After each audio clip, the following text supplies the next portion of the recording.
iteka n'umunezero ntangere vyo gusubira kubana namwe banywanyi bacu muriko murabana natwe makuru n'ibiganiro vya misi yose tubandanya gushikiriza kuri no mbonesha kuri ya channel yanyu Umuhuza TV.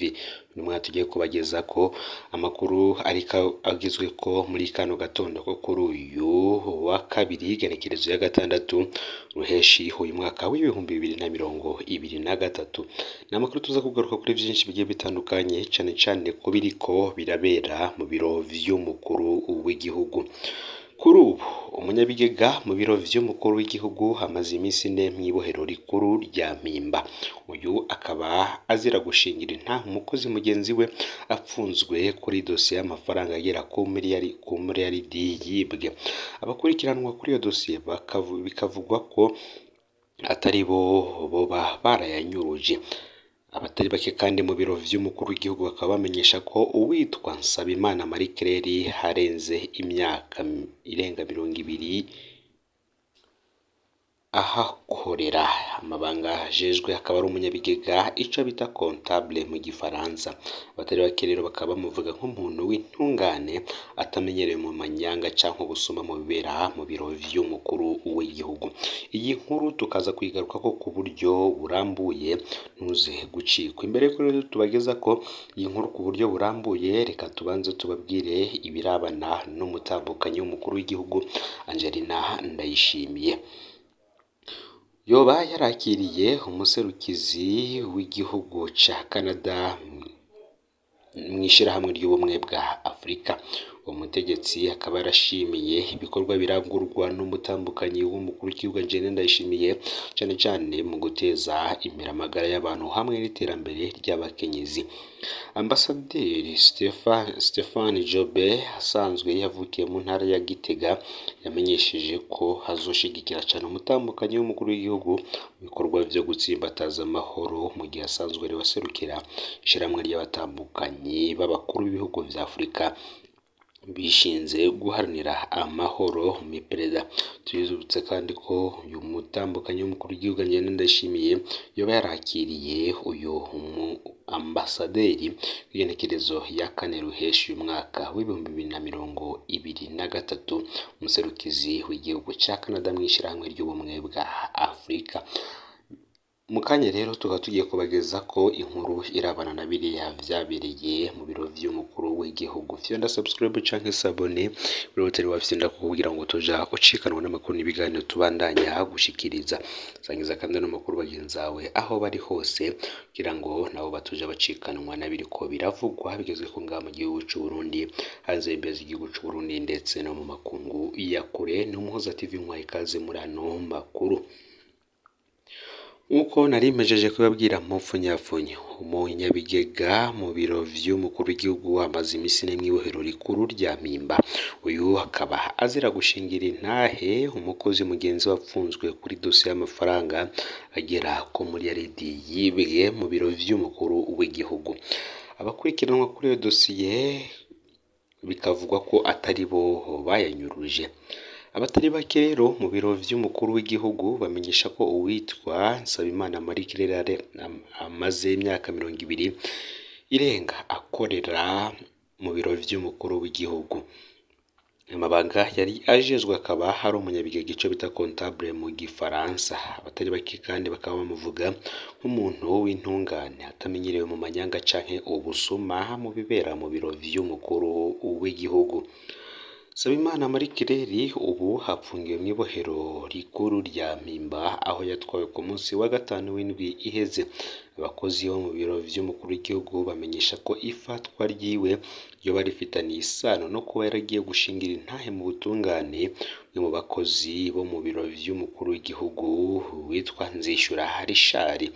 Uyu nawe rero akaba apfunzwe akurikiranywe kuri dosiye y'ubusuma bw'amahera angana no miliyaridi bwabereye ngaho mu biro vy'umukuru w'igihugu. Ubu busuma buvugwa ko bwakozwe mu bikorwa biriko biraba mu ntara zimwe zimwe bijanye no kubakwa inzu umukuru w'igihugu ashikiramwe yagiye mu ntara zo hagati. ubwo busuma buvugwa ko bwabera mu igurwa ry'ibikoresho vyo kubakwa izo nyubakwa, aho harenzwa ko amahera ku mafagitire canke izo yakoze ntikiboneke, ico yakoze ntikiboneke kubw'amazu atandukanye azi ivy'iyi dosiye. Uwitwa Hakizimana Edmond Dieudonné ngo niwe yavugwa n'amasoko atandukanye ko ari nyuma y'ubwo busuma. Uyu nawe akaba arongoye serivisi irabe ibijanye n'intwaro be n'itunganywa ry'ubutunzi mu biro vy'umukuru w'igihugu kuva muri Ruhuhuma guheze. Serivisi rero itwarwa n'umuyobozi mwishikira hajejwe ibibazo vya gisivile mu biro vy'umukuru w'igihugu.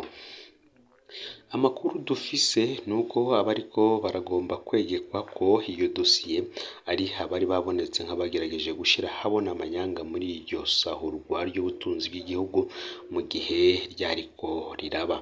Ivyo ngo bakoze n'ukwanka ko harenzwaho amahera ku mafagitire no kwanka ko hari amahera asohoka atamvo itanzwe. Muri kino gihe rero ni uruhagarara mu bakozi mu biro vy'umukuru w'igihugu kubera ipfungwa rya Nsabimana Marie Claire. Basigura ko bafise ubwoba bivanye nuko aho yatwawe kubazwa imbere yuko ajanwe mu mpimba muri parike ya Mukaza ngo yoba yabajijwe imvo zatumye aja gusurira umwe mu bakozi bo mu biro vy'umukuru w'igihugu Nzishara Richard apfunzwe mu kino gihe kandi atarusha yabiherewe n'abamukurira mu kazi. Rero bikaba bitumvikana ingene yajanwe mu munyororo nk'uko abo bakorana babivuga. Ngivyo rero ibiriko bivugwa ko biriko birabera mu biro vy'umukuru w'igihugu Nyenicubahiro Varisito Ndayishimiye kuri ubu busuma bw'amafaranga umuriyaridi yoba yaranyurujwe na bamwe mu bakozi bakorera mu biro vyiwe. Turacarindiriye ibindi biza gushirwa habona kuri ano makuru tukaza guhita tuyahabashikiriza. Nako kandi mu yandi makuru ngo haraheze imyaka 13 ishirahamwe rimwe rikomeye cane ritaronka umwimbo wo gushora hanze ngo rizana amafaranga mvamakungu. Mu kiganiro yahaye abamenyesha amakuru kuri uyu wa mbere igenekerezo ya 5 Ruheshi, umuyobozi mukuru w'ishirahamwe rijejwe gukurikirana igisata c'ipampa Gustave Majambere yamenyesheje ko kuva ko haheze imyaka 13 kuva mu mwaka w'ibihumbi 2010 yo shirahamwe ritaronka umwimbo wo gushora hanze ngo izane amafaranga mvamakungu. Gustave Majambere amenyesha ko ishirahamwe Afritextile risanzwe rihingura impuzu mu gihugu c'u Burundi ritaronka ipampa rikwiye. Ivyo rero bikaba bituruka ku bukene bw'amatongo yo kuremwamwo ipampa, abarimyi badakurikiza impanuro z'abafundi b'indimo, kutaronka ifumbire ku gihe hamwe no gucererwa kubagara. Umwaka w'ibihumbi 2022 umwaka w'ibihumbi 2023 iryo shirahamwe ryaronse umwimbu ungana n'amatoni 1,500 ku matoni 1,800 yari yitezwe. Ni mu gihe ihingurira Afritextile rikenera ku mwaka amatoni 12,000 vy'ipampa.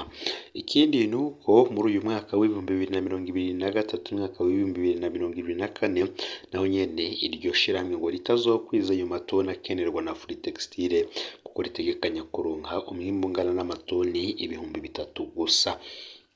Gustave Majambere akaba amenyesha ko hashizweho igitabo kirimo imigambi izotuma iryo shirahamwe rihingura ipampa ringana n'amatoni 12,000 ku mwaka, kugira ngo rero hakwizwe irikenerwa na Cote Buhama umusesekara nawo uzoce ugurishwa hanze. Mu misi iheze ishirahamwe Afritextile ryahoze ryitwa Kotebo ryari ryavuze ko rishobora kugabanya abakozi kubera ritaronka umwimbu w'ipampa riba rikeneye kugira ngo rishobore guhingura impuzu. Majambere akamenyesha ko iryo shirahamwe Afritextile ridakwije ipampa rikenera mu guhingura impuzu rihora rica risaba leta uburenganzira bwo kuzana irindi pampa hanze riza kurisahiriza. Umenya ko kandi gushika ubu ikiro c'ipampa kigurwa amafaranga 900 y'amarundi, ariko ngo hariho umugambi wo kukiduza nk'uko bivugwa na Gustave Majambere. Ati tuzobanza kugira ibiganiro n'abarimyi kugira ngo duharure umutaha umurimyi aba yashizemwo naho naho bakoresha amatongo ya leta ku buryo azokuramo umutahe yashizemwo n'inyungu. Ikindi kandi ngo bagiye kwihutira gukora vuba ni ukuvomera imirima mu ntumbero yo guhangana n'ihindagurika ry'ibihe, korohereza abazana imitahe, guhuza amakoperative y'abarimyi b'ipampa n'amabanki ashobora kubaha ingwati n'imitahe ndetse n'ibindi. Iryo shirahamwe rikaba ryarashinzwe mu mwaka w'1984 ngo rigiye gusaba amatongo kuri ubu, ariko rikamenyesha ko uzofatwa akotesheje umurima wa leta azohanwa n'amategeko. Ndakubengurukire rero we tubanye muri ano makuru yaragezwe ko muri kano kanya, fyonda subscribe canke sabone kugira ngo utoja ucikanwa n'amakuru n'ibiganiro tubandanya gushikiriza. Sangiza n'amakuru bagenzawe aho babaherereye hose kugira ngo nabo batoja bacikanwa n'abiriko biravugwa bigizwe ko ngaha mu gihugu c'u Burundi, hanze y'imbezi igihugu c'u Burundi ndetse no makungu ya kure yo bayavugwa mu gisata ca politike, ubutungane, hagati y'akazi na muntu, imigenderanire n'ayandi makungu ndetse n'ibindi vyinshi bigiye bitandukanye. Numuhuza TV muhezagirwe.